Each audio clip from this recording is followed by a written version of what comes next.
네, 안녕하세요. 여러분들의 구독과 좋아요로 이 채널이 유지되고 있습니다. 네, 영상 속도는 1.5배를 추천드리는 바이고요. 항상 구독자님, 멤버십 회원님들에게 감사하다라고 말씀을 드리면서 자, 이번 내용 비트코인 요 부분 꼭 알아두자라는 편으로 한번 준비를 해 보았는데요. 최근에 비트코인 좀 많이 올랐죠. 그래서 다시 한번 기본 베이스 중에 가장 초보자도 이해하기 쉽게 설명을 좀 드리려고 합니다. 비트코인은 마찬가지로 마스터 플랜 부분을 빼놓을 수 없이 갈 수밖에 없습니다. 왜 비트코인 마스터 플랜에 부정하시는 분들은 저도 어느 정도 공감만 할 뿐, 저는 제 주관대로 투자를 하고 저는 제 돈을 불려야 되기 때문에 제 기준대로 설명을 좀 드리도록 하겠습니다.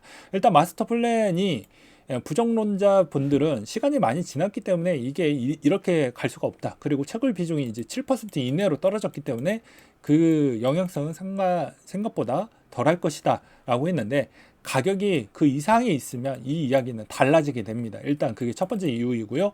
두 번째 이유는 고래 손바뀜 현상이 여기에 갖고 있는 손바뀜 현상이 아직 이루어지지 않았다라는 것입니다.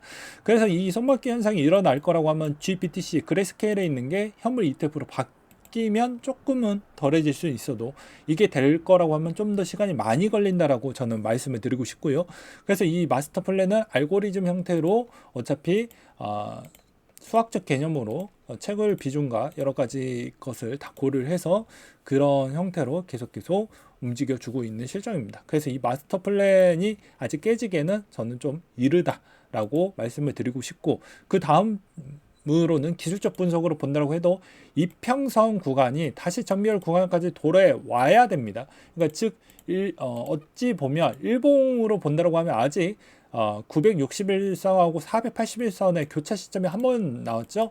교차가 한 번 더 나와야지 이평선이 이렇게 정비열 구간이 나와주면서 부채표처럼 이렇게 쫙쫙 펼치면서 쭉 갈 수가 있습니다. 우리는 추세 패턴으로 투자를 하기 때문에 어떻습니까? 이런 큰 한방을 노리면서 하게 되는 것이죠. 그렇기 때문에 이런 추세 패턴이 나올 거라고 하면 당연히 이평선도 마찬가지로 쭉 펴져져 있는 형태로 나와줘야 된다는 것입니다. 그래서 이동평균선 부분이 이렇게 좀 펴져 있어야 되고요.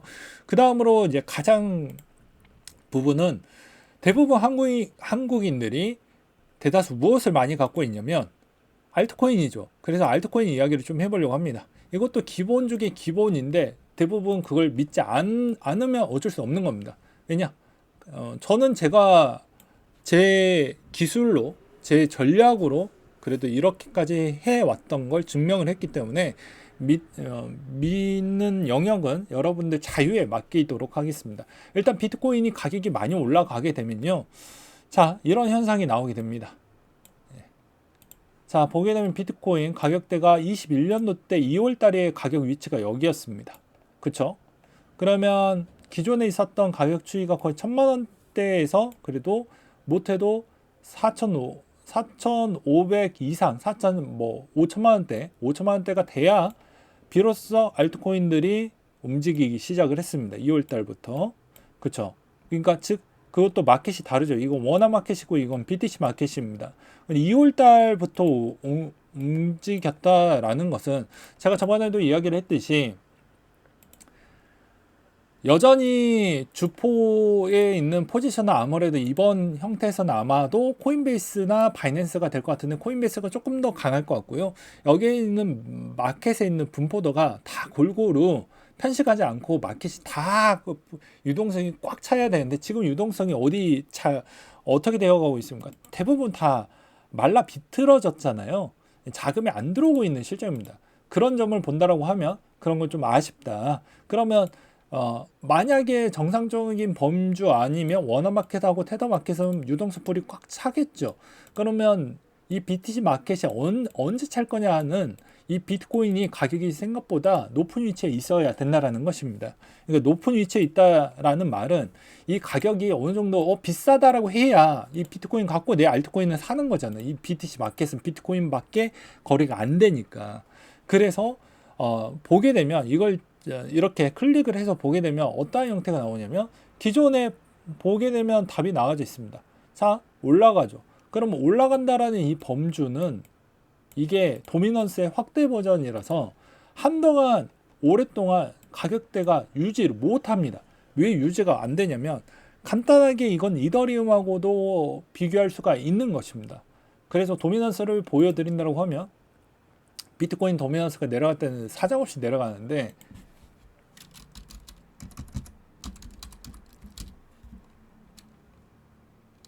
이거 안 나온가 보네.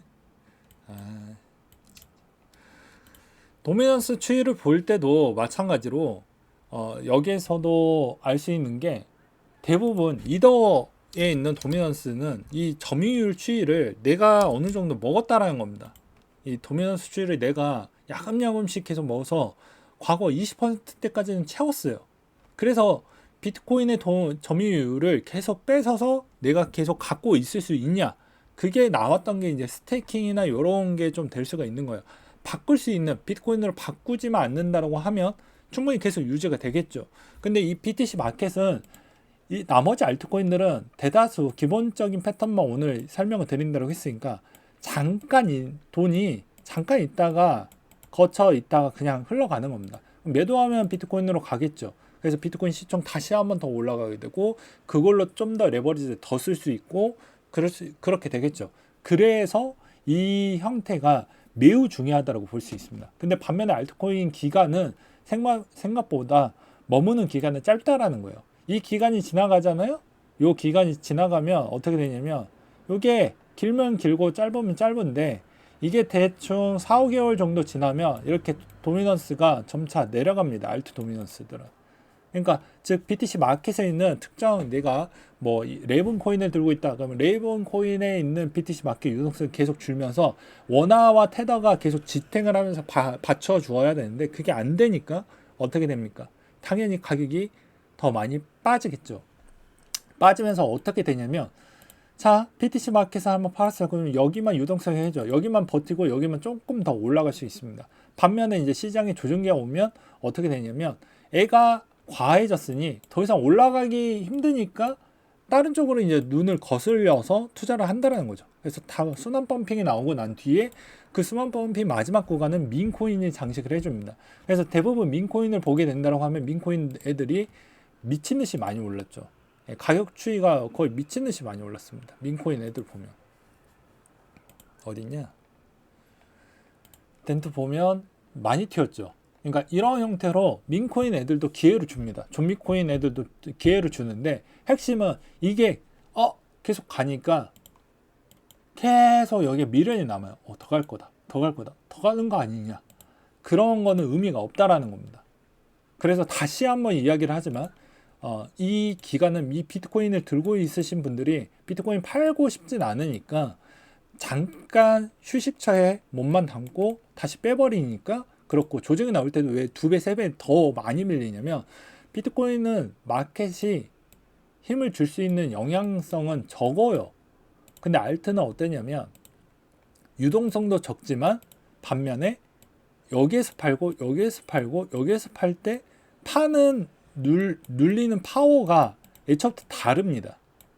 근데 비트코인은 여전히 다르죠. 비트코인 마켓이라는 게 있기 때문에 나를 지탱을 하면서 추가로 매도까지 이어지지 않으면 거기에서 끝나는데 추가로 매도를 한 번 더 하게 되면 원화로 출금이 되기 때문에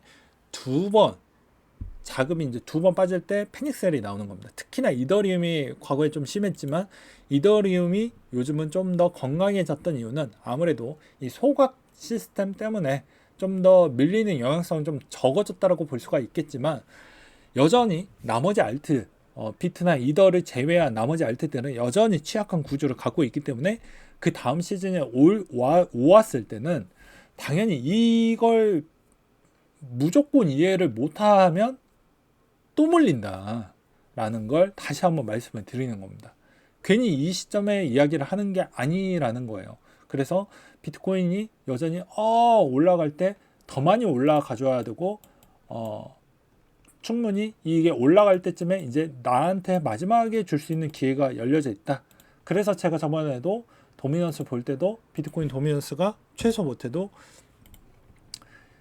60에서 65% 요 구간대가 나오게 되면은 아무래도 이제 알트코인에게 이제 기회가 오니 반대로 좀 생각을 해보자.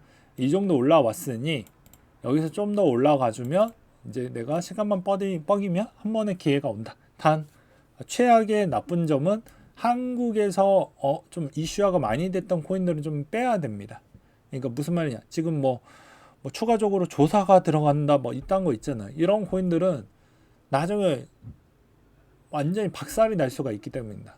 그래서 웬만하면은 그런 애들은 좀 조심하시고 나머지 애들은 이 구간대가 도면서가 이 구간대 돌입했으면 더 적극적으로 알트 포지션은 양방 베팅으로 하시든지 돈이 없으면 어쩔 수 없이 비트코인에서 수익 부분을 계속 챙기면서 이제 한 60%대까지 올라왔으면 이제 그 돈 갖다가 나머지 알트 기다리는 형태로 갈 수밖에 없다라는 것입니다. 이 전략이 은근히 쓸만한데 대부분 타이밍을 잘 놓칩니다. 이건 타이밍 싸움이기 때문에 대략적으로 이걸 알고 있냐 모르고 있냐의 차이가 어마무지한 차이입니다. 그래서 내려가는 가중치 부분과 올라가는 가중치가 어떤 시스템 설계로 이렇게 되어져 있는지, 그래서 이 매도와 매수에 있는 방향성이 왜 마켓의 영향 비중이 크고 마켓을 좀 더 확대했던 게 도미넌스고 도미넌스 확대 부분이 BTC 마켓 안에 있는 특정 알트코인 부분의 가격 추이가 어느 위치에 머물고 있느냐, 이것도 중요하게 된다라는 것입니다. 그래서 특정 비트코인 마켓 보면 이더리움 쳐보면 이더 위치는 가격이 높은 위치에 있어요. 그렇잖아요. 이게 말 그대로 도미넌스랑 같으니까요. 그래서 내 코인이 정말 좋다 하지만 가격을 지탱해 줄 수 있는 부분이 없다라고 하면 그만큼 좀 떨어진다라는 것이죠. 그리고 비트코인도 여전히 여러 가지 연구와 테스트를 진행하고 있어서 이런 점도 좀 잘 보길 바랄 뿐입니다. 네, 그러면 충분히 또 다른 수익을 또 창출을 할 수가 있으니 이런 점을 잘 기억을 해두셨다가 분명 나중에도 꼭 까먹지 말고 꼭 그대로 행동에 옮기시길 바라겠습니다. 네, 이상으로 마치도록 할게요.